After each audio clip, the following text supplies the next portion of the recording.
오늘의 말씀은 예레미야 1장 1절부터 10절까지 말씀입니다. 베냐민 땅 아나돗의 제사장들 중 힐기야의 아들 예레미야의 말이라. 아몬의 아들 유다 왕 요시야가 다스린 지 13년에 여호와의 말씀이 예레미야에게 임하였고, 요시야의 아들 유다의 왕 여호야김 시대부터 요시야의 아들 유다의 왕 시드기야의 11년 말까지 곧 5월에 예루살렘이 사로잡혀 가기까지 임하니라. 여호와의 말씀이 내게 임하니라. 이르시되 내가 너를 모태에 짓기 전에 너를 알았고, 내가 배에서 나오기 전에 너를 성별하였고, 너를 여러 나라의 선지자로 세웠노라 하시기로, 내가 이르되 슬프도소이다. 주 여호와여 보소서, 나는 아이라 말할 줄을 알지 못하나이다 하니, 여호와께서 내게 이르시되 너는 아이라 말하지 말고 내가 너를 누구에게 보내든지 너는 가며 내가 내게 무엇을 명령하든지 너는 말할지니라. 너는 그들 때문에 두려워하지 말라. 내가 너와 함께하여 너를 구원하리라. 나 여호와의 말이니라 하시고, 여호와께서 그의 손을 내밀어 내 입에 대시며 여호와께서 내게 이르시되 보라, 내가 내 말을 내 입에 두었노라.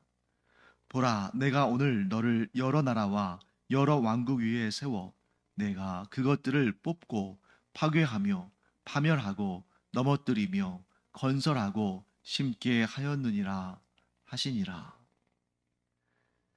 네, 오늘부터 우리가 이제 예레미야서를 시작합니다. 예레미야서가 굉장히 좀 긴 그런 분량을 가지고 있기 때문에 지금부터는 한 25장까지 우리가 함께 공부를 하고, 그 다음에 26장부터는 후에 좀 나눠서 하도록 하겠습니다.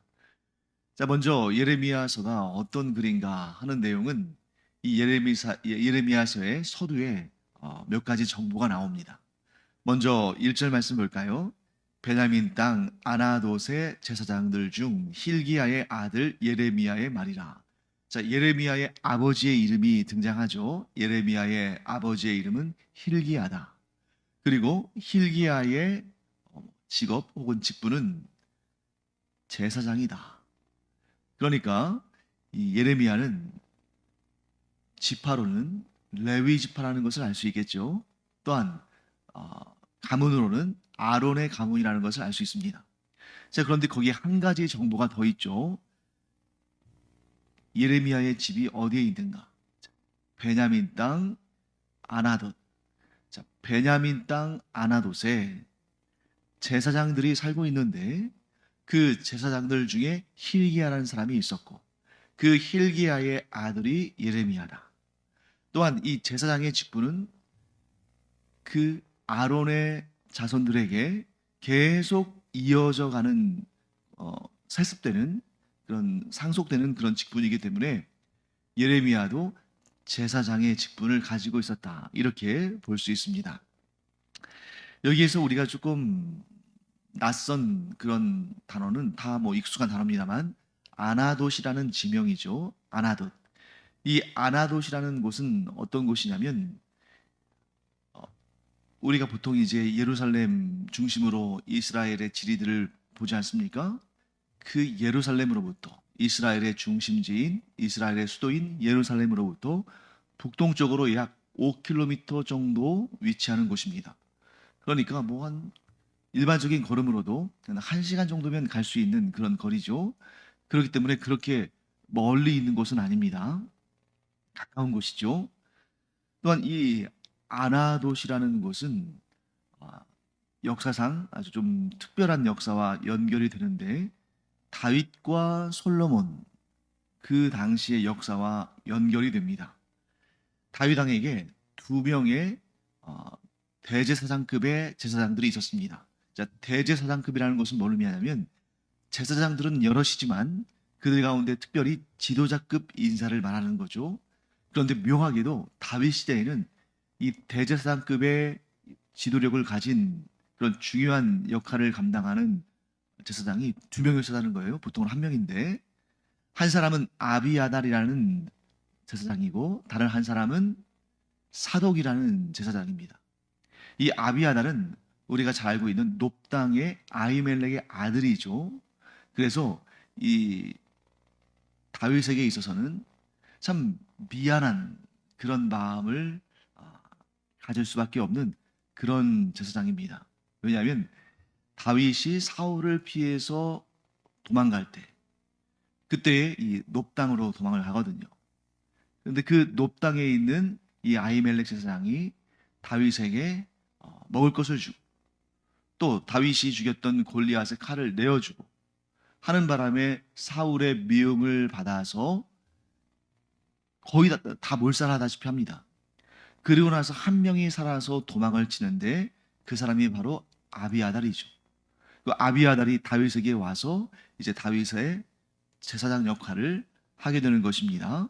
그래서 그 아비아달의 그 존재가 다윗에게는 굉장히 미안하기도 하고 또 고맙기도 하고 한 그런 존재예요. 자, 그런데 다윗에게 또 한 사람의 제사장이 있었습니다. 그 누굽니까? 사독이죠. 근데 다윗의 노년에 그의 말년에 뭐 다윗이 막 그 험악한 그런 세월을 좀 살았잖아요. 근데 그 말년에 이제 왕위를 계승해야 되는데 왕위를 계승할 때에 이 아비아달이라는 제사장은 아도니아 편에 섭니다. 아도니아라는 다윗의 아들 편에 서요. 그리고 사독이라는 제사장은 솔로몬의 편에 섭니다. 그래서 아비아달은 아도니아 편에, 사독은 솔로몬 편에.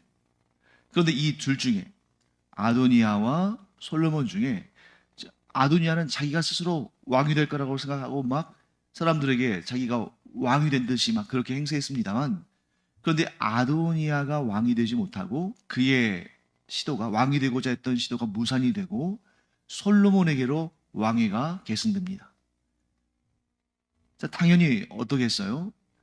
아도니아 편에 섰던 다윗의 아들 아도니아 편에 섰던 아비아달은 그 일로 이제 그 자리에서 물러나게 됩니다. 그래서 약간 귀양 비슷하게 어디로 가게 되냐면 아나돗으로 들어가게 돼요. 물론 한 번 제사장은 계속해서 제사장입니다. 왜냐하면 사람들이 선출하거나 왕이 지명해서 세워지는 것이 아니라 제사장 직분은 하나님께서 아론과 그의 가문을 택하셔서 그들에게 주신 직분이기 때문에 사람이 어떻게 할 수가 없어요. 하지만 아비아달은 사독과 함께 이 제사장들 중에 대표자의 직급을 가지고 있었는데 이제 그 일종의 종교적 권력에서 물러나게 되는 거죠. 그렇기 때문에 이 아나돗으로 물러가면서 아비아달 계열의 제사장들이 그곳에 살게 되면서 뭐 제사장의 직분은 계속 이어가지만 한편으로는 이 권력으로부터는 멀어지는 그리고 사독 계열의 제사장들이 권력을 계속 이어가는 아마 사독 계열에서 계속해서 대제사장 직분들이 세워졌겠죠. 반면에 아비아달 계열은 제사장의 직분은 계속 되고 있지만 이 권력의 전면에 서지 못하는 즉 대제사장 자리에는 올라가지 못하는 그런 상황 가운데 있었을 거라고 우리가 볼 수가 있습니다. 자, 그런 가운데서 예레미야가 이 아비아달 계열의 제사장 직분을 갖고 있었을 것이라는 것을 우리가 어느 정도 짐작할 수가 있는 거죠. 그러니까 권력으로부터는 좀 먼. 하지만 그렇기 때문에 더욱 하나님을 향해서 더 순수한 마음으로 하나님을 섬기며 하나님의 뜻을 받들 수 있는. 왜? 권력의 자리에 있으면 다 그런 건 아닙니다만 모든 사람들이 권력을 가졌다고 해서 다 부패하는 것은 아닙니다만 분명한 사실은 세속적인 권력과 결탁에서 특히 하나님을 경외하지 않는 그러한 왕들의 시대에는 더 부패하고 타락할 가능성이 훨씬 커지는 것은 분명한 사실이죠. 반면에 예레미야와 같이 이 아비아달 계열의 제사장들은 권력으로부터 좀 밀려났기 때문에 상대적으로 타락할 가능성이 좀 적고 하나님의 말씀을 더 굳게 붙들고 그 말씀을 전하는 그런 역할을 할 가능성이 조금 더 높았을 것이다. 이렇게 추론할 수가 있습니다. 자, 그 다음에 이제 예레미야가 활동하는 시대에 대한 정보가 등장하는데요. 2절과 3절입니다. 자, 2절에 이렇게 말씀하죠.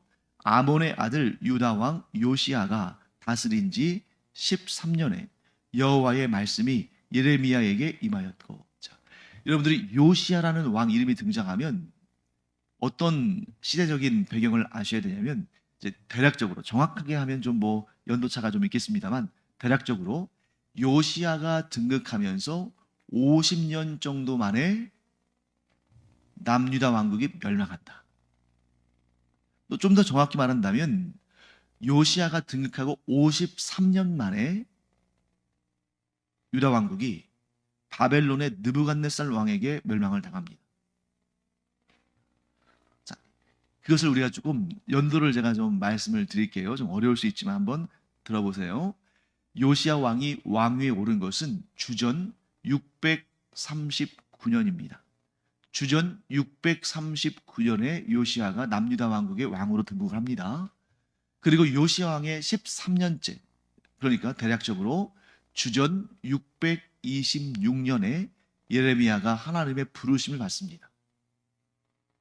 그리고 626년, 그로부터 40년 후인 주전 586년에 남유다 왕국이 바벨론의 느부갓네살 왕에게 멸망을 당해요.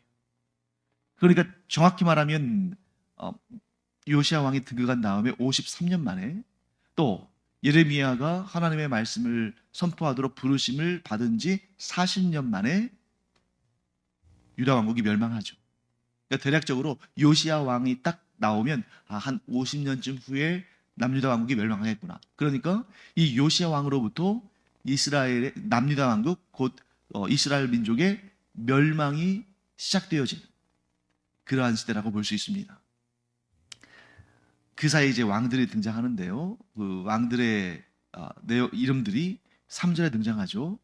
요시야의 아들 유다 왕 여호야김 시대부터 요시야의 아들 유다 왕 시드기야의 11년 말까지, 곧 5월에 예루살렘이 사로잡혀 가기까지 임하니라. 자, 요시야의 아들은 여기에 지금 여호야김과 시드기야 두 명이 등장하죠. 그런데 정확히 말하면 요시야의 아들들 가운데 3명이, 여기서 지금 2명이 언급됩니다만 3명이 왕위에 오릅니다. 그리고 요시야의 손자 가운데 1명이 또 왕위에 올라요. 그렇기 때문에 요시야 다음에 4명의 왕이 세워집니다. 그런데 3절에는 2명만 있잖아요. 그 이유는 나머지 2명, 요시야 왕 다음에 요시야 왕 다음에 4명의 왕들이 세워지는데 그 중에 2명은 3개월 정도밖에 왕위에 있지 못해요. 그러니까 왕위에 올라가자마자 죽거나 귀양을 갑니다. 그리고 나머지 2명, 여기 나오는 여호야김 왕과 시드기야 왕은 11년을 즉위해요. 그러니까 이 11년씩 즉위한 이 여호야김과 시드기야만 언급했고, 그 사이에 단 3개월밖에 재위하지 못한 왕들은 이제 언급을 해서 뺀 거예요. 그렇다고 해서 여러분 이 본문의 말씀대로 요시야 왕 다음에 여호야김과 시드기야 2명만 왕위에 오른 것이 아니라 4명이었다. 그 중에 3명은 요시야의 아들들이고 1명은 손자였다. 이렇게 되는 것입니다. 조금 더 구체적으로 말씀드리겠는데 여러분들이 여기까지는 조금 다 아실 필요는 없을지도 모르지만 아시면 조금 더 도움이 되니까 잘 들어보세요. 요시야 왕이 죽습니다. 근데 요시야 왕은 이스라엘의 남유다 왕국의 마지막 성군이었거든요. 하나님을 경외하는 사람입니다. 그런데 그 사람이 죽어요. 죽은 다음에 어떤 일이 발생하냐면 왕들이 계속 세워지는데, 먼저 이제 요시야 왕이 왜 죽었는지를 간단히 설명드리겠습니다. 자, 이스라엘 민족의 대대의 원수는 아수르라는 나라입니다. 그래서 이 아수르가 북이스라엘을 멸망시켰죠. 그리고 북이스라엘을 멸망시킨 아수르가 남유다 왕국마저 멸망시키기 위해서, 차지하기 위해서 남하하는데, 그때 그 유명한 왕이 등장하죠. 히스기야 왕. 히스기야 왕이 오직 하나님께 성전에 나가서 그 사내 왕이 보낸 그 협박 편지를 하나님 앞에 펼쳐놓고 오직 하나님의 도우심과 하나님의 구원만을 구하면서 간절히 기도했을 때에 하나님께서 그 약한 남유다를 강한 아수르로부터 구원하시죠. 그것도 전쟁에서 승리한 것이 아니라 싸워보지도 않고 그 아수르 진영에 아수르의 수도인 니느웨에 지금 반란이 일어났다. 또 뭐 전쟁이 일어났다. 외적이 침투했다. 뭐 이런 식으로 소문이 이제 이곳까지 이르러서 서둘러서 이제 왕과 그 장군들이 군대를 다시 모아가지고 다시 본국으로 돌아가는 거죠. 그래서 철천지 원수, 이스라엘 민족의 철천지 원수는 아수르였습니다. 그런데 이 아수르가 요시야 왕이 등극할 때쯤 돼서 급격히 쇠약해져요. 왜 그러냐면 그 옆에 신흥 강대국인 바벨론이 일어서면서 아수르가 점점 약해집니다. 그러니까 이 아수르가 자기가 약해지고 바벨론은 점점 강해지고 이제 곧 있으면 바벨론에게 나라를 빼앗길 것 같으니까 애굽 왕에게 원조 요청을 합니다. 그때 애굽 왕이 느고라는 사람인데 그래서 성경에는 바로 느고라고 되어 있죠. 그에게 도움을 요청해요. 자, 뭐라고 합니까? 자, 지금 우리가 이 아수르가 바벨론에 의해서 멸망하기 일보 직전인데 너희들도 생각해봐라. 우리가 이 아수르가 바벨론에게 무너지면 그 다음은 너희 아니겠느냐. 그러니 너희가 와서 우리를 도와서 바벨론을 무찌르게 해달라. 바벨론의 공격을 막아나게 해달라. 나라가 망하지 않게 해달라. 이렇게 요청하는 거예요. 상당히 일리 있는 말이죠. 왜? 바벨론이 지금 점점 세력을 확장하는데 아수르를 멸망시키고 거기에서 스톱하진 않을 거 아닙니까? 그 다음 목표는 당연히 애굽일 텐데 그래서 애굽 왕 바로 느고가 원군을 보냅니다. 원군을 보냈는데 우리가 잘 알다시피 아수르와 애굽 사이에 남유다 왕국이 끼어 있거든요. 그러니까 이 애굽 왕 바로 느고가 아수르에게 원군을 보내면서 이 남유다 왕을 거쳐가야 돼요. 그런데 거기에서 요시야가 이런 결정을 내립니다. 그 길을 내어주는 것이 아니라 도리어 그 길을 막고 애굽 군대의 진격을 저지해요. 싸우는 거죠. 왜 그럴까요? 바벨론이 아수르를 무너뜨리면 그 다음에 애굽으로 진격하기 전에 유다를 거쳐갈 수밖에 없지만 이 이스라엘 민족의 뿌리 깊은 증오심. 왜요? 유다 왕국의 형제지간인 북이스라엘 왕국을 아수르가 무너뜨렸잖아요. 그리고 자신들도 괴롭혔고. 그러니까 이 아수르가 망했으면 좋겠는 거죠. 자신들의 원수니까. 그러니까 이 애굽 왕 바로 느고를 그의 군대를 막습니다. 아수르를 돕지 못하게. 그래서 이 애굽 왕 바로 느고의 군대와 요시야의 군대가 무깃도라는 곳에서 전쟁을 해요. 그런데 그 무깃도 전쟁에서 그만 요시야 왕이 전사를 합니다. 죽습니다. 자, 그리고 나서 이제 요시야 왕 다음에 여호아하스라는 요시야의 아들이 왕위에 세워지는데 그가 세워진 다음에 단 3개월 만에 애굽에 끌려가서 죽습니다. 그리고 나서 이제 여호아스의 죽음 때문에 이제 왕을 또 세워야 되는데 애굽 왕이 애굽에서 요시야의 아들들 가운데 여호야김이라는 사람을 왕위에 세워요. 그 여호야김은 애굽 왕이 세운 왕이기 때문에 당연히 그 통치 초기에 친애굽 정책을 펼칩니다. 자, 그런데 문제가 발생해요. 어떤 문제가 발생하냐면 바벨론이 점점 강해지는 것을 보았거든요. 그래서 바벨론이 그 유명한 전쟁, 이 중동의 패권을 낮추는 그 유명한 전쟁, 갈그미스 전쟁이라는 전쟁이 있는데 그 전쟁이 주전 605년에 일어난 전쟁입니다. 그때에 이 바벨론 왕 느부갓네살이 갈그미스에서 애굽과 아수르의 연합군을 무찌르고 이 중동 지역의 패권을 차지합니다. 그 모습을 보면서 여호야김이 친바벨론 정책을 펼쳐요. 자, 그러니까 어떻게 되겠어요? 이제 애굽에서는 또 이 요시야김을 미워하겠죠. 자, 그런데 좀 시간이 지난 다음에 또 이 여호야김이 다시 친 애굽 정책을 펼칩니다. 왔다 갔다 하는 거죠. 왜 그랬을까요? 갈기미스 전쟁에서 바벨론 왕이 승리를 했지만 애굽을 차지하지는 못해요. 그러니까 애굽의 원정을 실패합니다. 그러니까 이제 애굽을 무시하던 여호야김이 애굽이 저력이 있네 하면서 또 친애굽 정책을 펼쳐요. 그러니까 이 바벨론의 느부갓네살 왕이 얼마나 괘씸하겠어요? 배신을 했으니까. 그래서 와서 여호야김 왕을 죽이고 새롭게 왕을 세우는데 여호야김의 아들, 그러니까 이번 여호야김은 요시야 왕의 아들인데 여호야김의 아들이면 요시야에게는 손자가 되겠죠. 요시야의 손자요 여호야김의 아들인 여호야긴. 여호야김은 미음 받침이고 여호야긴은 니은 받침입니다. 여호야긴을 세우는데 이 여호야긴이 3개월밖에 왕위에 있지 못하고 바벨론에 또 포로로 끌려갑니다. 그러면서 여호야긴이 어렸기 때문에 그의 아들을 왕위에 세울 수 없으니까 누구를? 요시야의 아들 중에 한 사람인 시드기야를 왕으로 세우는데 이 시드기야가 남유다 왕국의 마지막 왕이죠. 이 시드기야 왕도 자기의 형이었던 여호야김과 비슷한 정책을 펼칩니다. 당연히 바벨론 왕에게 세워졌으니까 처음에는 친바벨론 정책을 펼치다가 시간이 지나면서 또 점점 애굽 쪽으로 또 마음을 쏟고 친애굽 정책을 펼칩니다.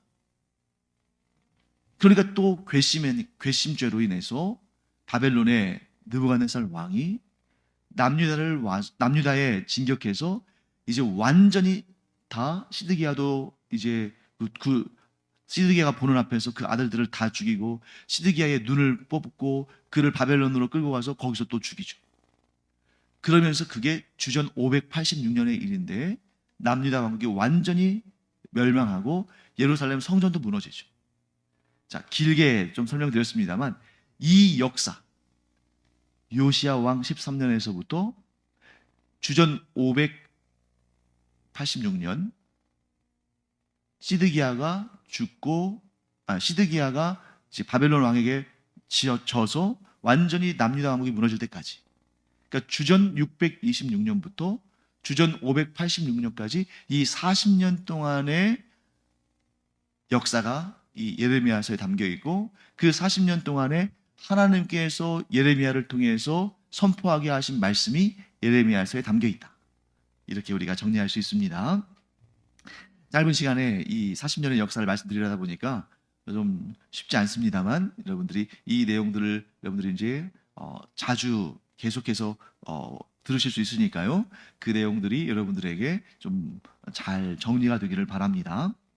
자, 그 다음에 이제 예레미야가 하나님의 부르심을 받는 장면이 4절, 5절에 나옵니다. 제가 읽어보겠습니다. 여호와의 말씀이 내게 임하니라. 이르시되 내가 너를 모태에 짓기 전에 너를 알았고 내가 배에서 나오기 전에 너를 성별하였고 너를 여러 나라의 선지자로 세워놓으라 하시기로. 자, 하나님께서 예레미야를 부르실 때에 뭐라고 하시냐면 너를 모태에 짓기 전부터 알았다. 네가 어머니의 배에서 나오기 전에 너를 성별했다. 자, 여기에서 우리가 알 수 있는 하나님에 대한 지식이 뭐가 있습니까? 우리를 향한 하나님의 뜻과 계획, 또 우리를 아시는 하나님의 그 역사는 우리의 존재 이전부터 있었다. 이게 지금 유물론적인 사고나 이 세상의 일반적인 그러한 논리적인 상황에서는 이해할 수 없는 일이죠. 아니, 존재하지도 않았는데 어떻게 아느냐? 하나님이시기 때문에. 자, 하나님은 어떤 분이십니까? 우리가 존재하기 전에도 우리를 향한 뜻을 가지고 계시고 또 우리라는 존재를 창조하시고 또 우리를 하나님의 그 자유로운 의지를 통해서 택하기도 하시고 또 우리가 감히 상상할 수 없는 그 일을 하나님이 하시는 것이죠. 자, 그 다음에 하나님께서 예레미야를 향해서 이렇게 말씀하시죠. 너를 여러 나라의 선지자로 세워놓으라. 자, 우리가 알기로 예레미야는 남유다 왕국에서 활동한 선지자 아닙니까? 그런데 왜 여러 나라의 선지자로 세워놓으라 이렇게 말씀하실까요? 자, 선지자는 하나님의 뜻을 전하는 존재죠. 그런데 하나님께서는 이 예레미야에게 유다 왕국에 관한 내용만, 이스라엘 민족에 관한 내용만 예언하게 하신 것이 아니라 이 당대에 지금 뭐 완전 이 서아시아 지역, 이 중동 지역의 패권을 두고 정말 급박한 정세들이 막 이루어지고 있는 그런 혼란스러운 역사 아닙니까? 이 40년 정도가 그때 아수르에 대해서, 바벨론에 대해서, 애굽에 대해서 하나님께서 이 예레미야 선지자를 통해서 예언하게 하시죠. 그렇기 때문에 그 나라들에서는 예레미야를 뭐 관심조차 두지 않았겠지만, 그러나 세계를 다스리시는 하나님께서 이 지역에 대한, 이 주변 나라들에 대한 하나님의 뜻을 예레미야를 통해서 알리셨기 때문에 예레미야는 여러 나라의 선지자, 그러니까 남유다뿐만 아니라 아수르, 바벨론, 애굽 이런 그 당대의 세계의 패권을 놓고 다퉜던 나라들에 대한 하나님의 예언의 말씀을 전하는 선지자로 부르심을 받았다. 이렇게 정리할 수가 있겠습니다. 자, 그때 하나님의 부르심을 받을 때, 즉 소명을 받을 때의 예레미야의 반응이 6절 말씀에 나와 있습니다. 내가 이르되 슬프도소이다. 주 여호와여 보소서. 나는 아이라. 말할 줄을 알지 못하나이다 하니. 여러분, 여기에서 아주 대표적인 선지자들이 하나님의 부르심을 받을 때, 또 왕들이 하나님의 택하심을 받고 왕위에 세워질 때 주로 말하는 그런 유명한 레파토리가 등장하죠. 나는 아이라. 말할 줄을 알지 못하나이다. 자, 선지자는 이런 말을 많이 하는 거죠.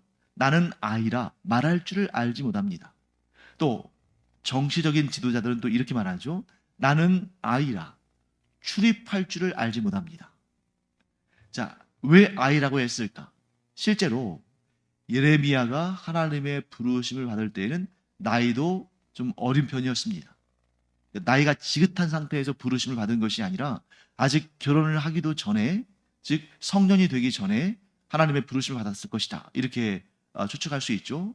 혹은 성년이 되고 얼마 지나지 않아서 이런 20살 전후의 젊은 나이에 하나님의 부르심을 받았을 가능성이 큽니다. 그런데 비단 예레미야의 나이가 어렸기 때문에 나는 아이입니다 라고 말하는 것이 아니라 이유가 있어요. 그게 두 가지 이유가 있는데, 첫째, 예레미야 입장에서 보면 그 당시에 이 유다 왕국을 둘러싼 국제 질서가 너무나 험난했기 때문에 그런 상황 속에서 하나님의 말씀을 선포하는 그 직분을 감히 감당할 수 없다는 거죠. 또 한 가지, 두 번째는 그 당시에 이 유다 왕국 사람들이 얼마나 하나님의 말씀을 안 들었는지. 그러니까 모세가 이스라엘 백성들을 향해 가라라고 하나님의 부르심을 받았을 때에 그가 얼마나 두려워합니까? 무엇 때문에? 이스라엘 백성들이 자기를 받아들이지 않을까 봐. 마찬가지죠.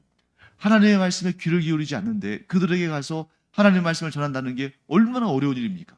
그때 못하겠다는 거죠. 그때 여호와 하나님께서 이렇게 말씀하십니다. 7절 말씀. 여호와께서 내게 이르시되 너는 아이라 말하지 말고 내가 너를 누구에게 보내든지 너는 가며 내가 내게 무엇을 명령하든지 너는 말할지니라. 그리고 8절에 이렇게 말씀합니다. 너는 그들 때문에 두려워하지 말라. 내가 너와 함께하여 너를 구원하리라. 여러분, 여기에서 우리가 선지자의 역할이 무엇인지를 알게 돼요. 선지자의 역할은 사람들을 설득하는 역할이 아닙니다. 사람들을 설득해서 하나님의 말씀을 잘 듣도록 이렇게 이끌어주는 역할이 아니에요. 그러면 선지자의 역할은 무엇입니까? 하나님의 말씀을 선포하는 역할이다. 듣든 안 듣든. 자, 선지자의 역할은 뭐라고요? 설득하는 것이 아니라 선포하는 것이다. 오늘날 우리에게도 동일한 메시지를 하나님께서 주십니다. 자, 오늘날 우리는 내가 선지자다 뭐 이렇게 말하면 안 되죠. 또 막 이상한 이단 사이비가 생길 수 있잖아요. 하지만 모든 그리스도인은, 모든 하나님의 사람들은 선지자적 역할을 감당해야 된다. 이 시대를 향해서 우리가 하나님의 말씀을 선포해야 한다는 거죠. 그런데 여기에서 우리가 하나님의 말씀을 전하고 복음을 전하고 하는 일이 좀 두렵고 어렵게 느껴지는 이유, 이 예레미야처럼 나는 아이입니다, 말할 줄을 모릅니다, 이런 말이 저절로 나올 정도로 우리가 복음을 전하고 하나님의 말씀을 전하는 것이 힘들게 여겨지는 이유는 뭐냐면 우리가 이 세상 사람들을 막 설득하고 혹은 강권해서 그들로 하여금 하나님을 믿게 만들고 예수 그리스도의 복음을 영접하게 만들고 하는 그런 책임감을 우리가 무겁게 갖고 있기 때문이에요. 그런데 하나님 말씀하십니다. 너는 그렇게 두렵게 생각하지 말아라. 너는 사람들을 설득해서 그들을 억지로라도 끌고 하나님을 믿게 하고 복음을 영접하게 하고 하는 것이 아니라 담대히 내가 너의 입에 둔 말을 선포해라. 그리고 두려워하지 말아라. 나의 뜻은 세상을 멸망시키는 것이 아니라 구원하는 것이다. 구원하기 위해서 너를 보낸다. 그런데 세상을 구원하기 위해서 너를 보냈는데 그런데 너를 내가 구원하지 않겠느냐. 여러분, 하나님께서 이런 메시지를 주시는 이유가 뭡니까? 세상을 멸망시키고 세상을 심판하실 목적이라면 선지자를 보내지 않으시고 사도를 보내지 않으시고 복음 증거를 하도록 복음 증거자들을 보내지 않으시겠죠. 왜? 세상을 정말 심판하시고 멸망시킬 목적이라면 조용히 아무 말씀도 하지 않으시고 멸망시키는 것이 가장 확실하지 않습니까? 그러니까 선지자를 보내시는 것도 사도를 보내시는 것도 복음 증거자를 보내시는 것도 우리를 보내시는 것도 모두 뭐예요? 이 세상을 사랑하셔서 이 세상을 구원코자 하시는 거죠. 그런데 이 세상을 구원코자 하시는 하나님께서 그 구원의 메시지를 전하는 사람들을 구원하지 않으신다면 그건 너무 앞뒤가 안 맞는 거잖아요. 그래서 복음을 전하는 하나님의 일꾼들을 하나님은 반드시 돌보시고 지키시고 구원하신다. 이 메시지를 예레미야에게 주셨고 또 오늘날 우리에게 주시는 것입니다. 사랑하는 성도 여러분, 오늘 말씀을 좀 마무리하겠습니다. 선지자가, 복음 증거자가 하나님의 부르심을 받은 목적은 무엇입니까? 설득하고 사람들을 막 억지로라도 끌고 구원받도록 하고 내가 그 책임을 지고 내가 다 해야 되고 그렇게 하지 못하면 하나님께 벌을 받고 그게 아니라 우리는 설득을 위해서 부름받은 존재가 아니라 선포, 곧 하나님의 말씀을 또한 복음을 선포하도록 부르심을 받은 것이고 그 나머지는 우리가 책임지는 것이 아니라 하나님께서 책임지신다. 설령 우리의 자녀라 할지라도 우리의 가족들이라 할지라도 나랑 가장 친한 친구라 할지라도 내가 억지로 그들에게 믿음을 갖게 할 수는 없습니다. 내가 그들의 구원을 책임질 수 없어요. 우리가 하는 일은 오직 한 가지. 하나님의 말씀과 복음을 선포할 뿐이다. 그리고 나머지 역사는 하나님께서 책임지신다. 꼭 기억하는 우리가 되기를 바랍니다. 기도하겠습니다. 하나님 감사합니다. 저희가 하나님의 복음 증거자로 곧 선지자적 사명을 가지고 이 세상에서 부르심을 받았습니다. 때로는 그 역할이 너무나 부담스러워서 입을 떼지 못할 때가 있습니다만 그러나 이제 저희의 역할을 알았사오니 하나님 말씀을 전하고 복음을 선포할 뿐 너무 지나친 부담감으로 아예 그 일을 시작하지도 못하는 그러한 상황에 처하지 않게 하여 주시옵소서. 또한 저희가 복음을 증거할 때에 그 복음을 선포할 때에 그 놀라운 역사는 하나님께서 이루어 주시옵소서. 감사드리며 예수님의 이름으로 축복하며 기도합니다. 아멘. 기도하는 시간입니다. 우리가 이 세상을 향해서 믿지 않는 자들을 향해서 해야 할 일은 딱 두 가지입니다. 하나는 복음을 선포하는 일이고 다른 하나는 그들을 불쌍히 여기며 기도하는 일이죠. 이 기도의 시간. 우리가 세상에 속한 자들을 불쌍히 여기며 기도할 때에 하나님의 놀라운 복음의 역사, 구원의 역사가 일어나게 될 줄 믿습니다. 기도하겠습니다.